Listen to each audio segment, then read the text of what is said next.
Good morning, my name is Praveen Rajput और आज हम जावा प्रोग्राम के लेसन नंबर 10 में व्हाइल लूप को स्टडी करेंगे। इसको बहुत ही इंटरेस्टिंग वे में सीखेंगे और ये बहुत इंपॉर्टेंट है, तो हर एक पॉइंट को आप बहुत ध्यान से सुनना। तो चलिए शुरू करते हैं। सबसे पहले हम इसके सिंटेक्स की बात कर लेते हैं। मैं आपको बता देता हूं सिंटेक्स क्या चीज है।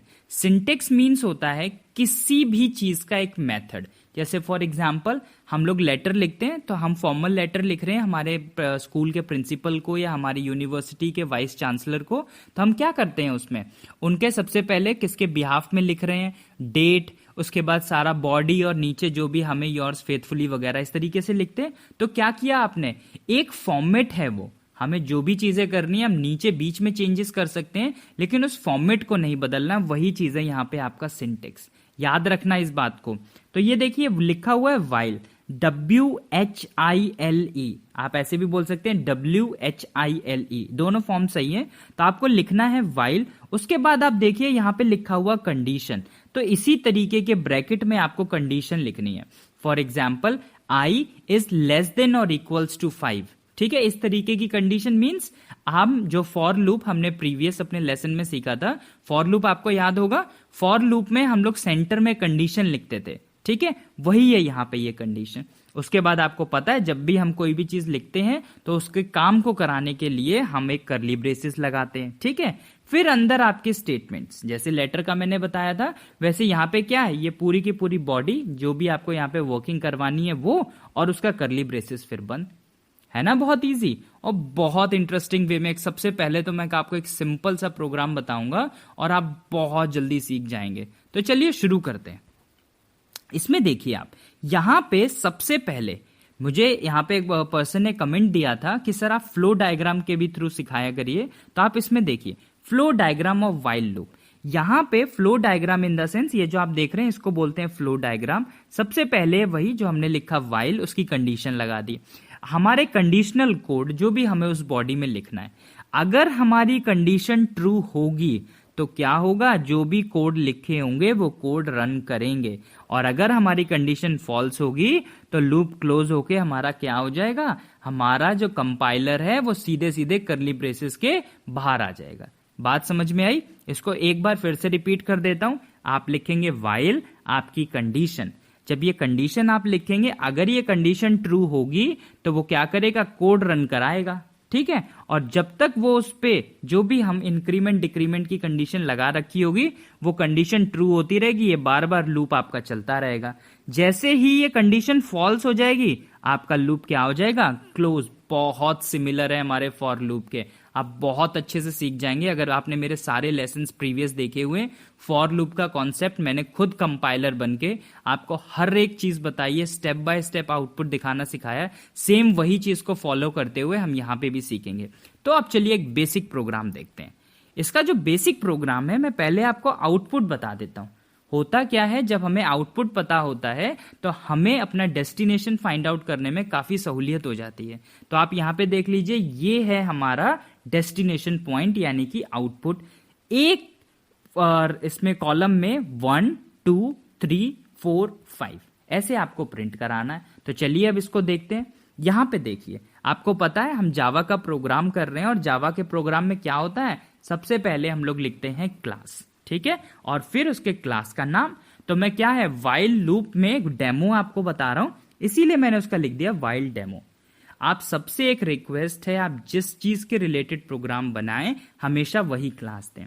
आगे लिखा हुआ है पब्लिक, तो ये होता है एक्सेस स्पेसिफायर, ठीक है। ये ऑलरेडी मैं समझा चुका हूं, जावा में 4 तरीके के होते हैं, पब्लिक, प्राइवेट, प्रोटेक्टेड और डिफॉल्ट, ठीक है। आपको कोई भी प्रॉब्लम होती है आप कमेंट सेक्शन में मुझसे पूछ सकते हैं। आपका अगर बेसिक क्लियर नहीं है तो आप मेरे सारे यानी कि लेसन नंबर 1 से ये लेसन नंबर 10 है, हर एक लेसन को बहुत ध्यान से देखिए। और प्लीज अगर आप बिगिनिंग स्टेज में हैं तो आप कॉपी पेन जरूर लेके रखिए, बिकॉज मैं कोडिंग खुद से अपने बाय हैंड करता हूं और खुद कंपाइलर बन के आपको सिखाता हूं। मैं यहाँ पे कोई सिस्टम की हेल्प नहीं ले रहा, ठीक है। तो इस चीज को आप समझिए, इसलिए कॉपी पेन जरूर ले लीजिए। अब देखिए आप यहाँ पे मैंने आपको बताया क्लास का एक सबसे पहले कर्ली ब्रेसेस और एक मेन फंक्शन जरूर बनाया जाता है। कोई भी, हाँ यहाँ पे एक्सेप्शन है। आपका क्वेश्चन हो सकता है सर एक्सेप्शन होता है, बिल्कुल वो एक्सेप्शन भी मैं आपको सिखाऊंगा, डोंट वरी। बट अभी मान के चलिए मेन फंक्शन 99% आपको मेन फंक्शन लिखना और लिखना ही है, ठीक है। तो आपने लिखा यहाँ मेन फंक्शन। अब मेन फंक्शन की पहचान हर प्रोग्राम में बताता हूं क्या होती है, मेन जरूर लिखा होता है और उसके बाद में ब्रैकेट। और एक चीज, ये सेमी कॉलन आप देख रहे हैं यहाँ पे, ये सेमी कॉलन कभी फंक्शन के बाद नहीं लगे होंगे, हमेशा इस बात को आप याद रखना, ठीक है। बाकी इसमें आपको पता है पब्लिक क्या चीज है, ये एज इट इज आपको ऐसा लिखना है। अब ये जो ब्रैकेट लगा है, ये चाहे तो आप ARGS के बाद में भी लगा सकते हैं, ARGS से पहले भी लगा सकते हैं। और ये जो लिखा हुआ ARGS, इसका मीन्स होता है आर्ग्यूमेंट, ठीक है। बट अगर आप ARGS के अलावा A लिख दें, अपना नाम लिख दें, कुछ भी लिख दें, कोई फर्क नहीं पड़ेगा, आराम से आपका प्रोग्राम रन करेगा, ठीक है। आगे बढ़ते हैं। अब वो जो मेन फंक्शन बनाया उसका क्या है, करली ब्रेसेस ओपन किया। सबसे पहले हमने क्या करके रखा हुआ है, int i is equals to 1, यानी कि मैंने i को इनिशियलाइज कराया और उसकी वैल्यू रखी है 1, ठीक है। बात समझ में आई। अब फॉर लूप से इसको कोरिलेट करते चलिए।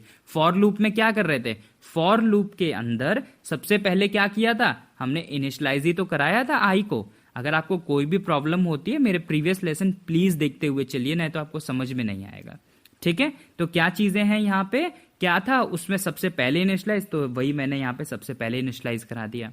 उसके बाद मैंने लिखा वाइल, देखिए आप वही यहाँ पे जो मैंने सिंटेक्स आपको याद दिलाया था, वाइल, तो लिखा हुआ है वहां पे वाइल, ये देखिए आप यहाँ पे ये लिखा हुआ है वाइल। अब आगे कंडीशन, देखिए मैंने यहाँ पे आपको बहुत अच्छे से बताया था कि उसके बाद क्या होगा, कंडीशन कैसे ब्रैकेट में लिखी होगी। आप यहाँ पे देख लीजिए कंडीशन लिखी हुई है ब्रैकेट में, क्या लिखा हुआ है, i इज लेस देन और इक्वल्स टू 5, यानी कि ये कंडीशन है कि आपका जो i है, वाइल वाला जो लूप है वो i के अकॉर्डिंग कब तक चलता रहेगा, जब तक आपका i जो है वो 5 के बराबर या 5 से छोटा होगा। और ये लूप क्लोज कब हो जाएगा, जैसे ही आपका i 5 से बड़ा हो जाएगा। बिल्कुल सही आप सोच रहे हो, बड़ा हो जाएगा। आगे बढ़ते हैं। अब फिर से मैंने क्या बताया था, जो भी काम करना है किसमें, करली ब्रेसेस के अंदर। आप बिल्कुल इसको देखिए, ये देखिए करली ब्रेसेस लगे हुए, तो यही करली ब्रेसेस यहाँ पे भी हैं, उनके अंदर ही आपको लिखना है। क्या लिखा है, system.out.println और प्लस आई। आप अकेला यहाँ आई भी लिखेंगे कोई इश्यू नहीं होगा, प्लस आई लिखेंगे ज्यादा बेटर है। तो system.out.println। अब अगर आप मेरे पहले व्यूअर हैं, ठीक है, पहली बार मेरे लेसन को देख रहे हैं, तो भी मैं आपको समझा दूं, जिनको पहले देखा होगा वो आप मेरे साथ में बोलिए अगर आप चीज को समझ गए हैं। क्या होगा, पहले आई की वैल्यू प्रिंट होगी और फिर मेरा कर्सर नेक्स्ट लाइन पे जाएगा। यही होता है इस ln का मतलब, पहले वैल्यू प्रिंट होगी और उसके बाद में आपका जो कर्सर है वो नेक्स्ट लाइन पे जाएगा, ये हमेशा याद रखना, ठीक है। तो यहां पे देखिए आई क्या था मेरा 1, ठीक है। 1 5 से छोटा है, जी हाँ बिल्कुल छोटा है। क्या कहा जा रहा है, क्या हो जाए, आपका i प्रिंट हो जाए, यानी कि i बराबर 1। देखिए पहली लाइन में 1 प्रिंट हो गया, ठीक है, समझ में आ रहा है। आप देखिए इसको बहुत इंटरेस्टिंग वे में, बोर बिल्कुल मत होइए, ठीक है। जहां आप बोर होते हैं आप 2 मिनट के लिए वीडियो को पॉज कर लीजिए, फिर उसके बाद उसको थोड़ी देर के बाद में फिर से देखिए, लेकिन जितने बार देखिए इंटरेस्ट के साथ देखिए।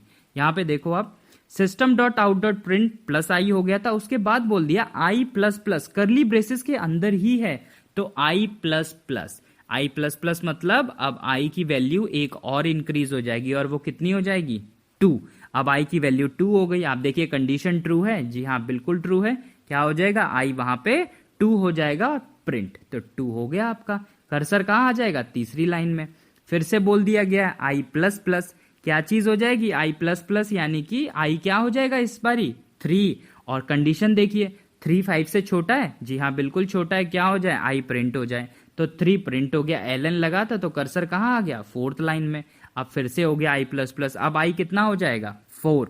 जब अब i 4 हो गया, कंडीशन देख लीजिए, है ट्रू कंडीशन। फिर से बोला गया i प्रिंट हो जाए, 4 प्रिंट हो जाएगा, और कर्सर कहां चला जाएगा, 5th लाइन पे।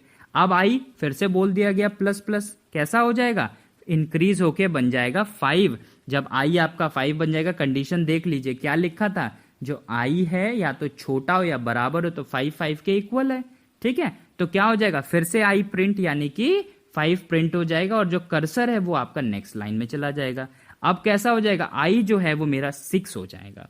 अब आप देखिए 6 हुआ, वाइल की कंडीशन चेक करिए, कैसी हो गई, कंडीशन फॉल्स, ये वाइल वाला लूप क्लोज, और आपका पूरा पूरा प्रोग्राम वहीं पे बंद हो जाएगा। आउटपुट क्या मिल गया आपको, 1 2 3 4 5, और हर एक चीज अलग अलग रो में आएगी, यानी कि एक कॉलम के अंदर ये सारी चीजें आ रही हैं। ठीक है, तो ये चीजें आपको समझ में आ रही हैं। अब जो है नेक्स्ट वीडियो में, ये तो था ब्रीफ इंट्रो वाइल का, अब थोड़ा सा कुछ इसमें टिपिकलनेस डालें ताकि मजा भी आए और हमें नई चीजें सीखने को भी मिले। तो नेक्स्ट वीडियो में हम लोग वाइल लूप की हेल्प से प्राइम नंबर फाइंड करेंगे। ठीक है, वो भी कैसे, यूजर डिफाइंड, यानी कि यूजर के थ्रू वैल्यू डलवाएंगे। यूजर बताएगा कि हमें 1 से लेके 10 तक का करवाना है कि 1 से लेके 100 तक के प्राइम नंबर चाहिए, कितने प्राइम नंबर चाहिए, वो हमारा यूजर बताएगा। ठीक है, और हम लोग जो हमारा उसी वीडियो यानी कि लेसन नंबर 11 में नेस्टेड वाइल लूप भी सीखेंगे। ठीक है, आपको याद होगा हमने क्या किया है, nested for loop previous lesson में सीखा है। इस नेक्स्ट में क्या सीखेंगे, नेस्टेड वाइल लूप, जो कि बहुत इंपॉर्टेंट है, बहुत ज्यादा काम आता है, और मैं आपको गारंटी देता हूं बहुत अच्छे आप प्रोग्रामर बनोगे। इन चीजों को बहुत ध्यान से समझते जाओ, बहुत इजी वे में, हिंदी में बिल्कुल प्रॉपरली समझा रहा हूं, खुद कंपाइलर बन के। ठीक है, तो इन सब चीजों को देखो, उम्मीद कर रहा हूं आपको सारी चीजें पसंद आ रही होंगी। आप क्या करा करिए, आपको जो भी चीजें पसंद आती हैं, ठीक है, आप उसको शेयर जरूर किया करिए दूसरे को, ताकि वो पर्सन आपसे मैक्सिमम क्वेश्चन पूछ सके और आपके जितने भी थोड़े बहुत डाउट्स और रह जाते हैं वो भी वहां से क्लियर हो जाएंगे। ठीक है, थैंक यू फॉर वॉचिंग।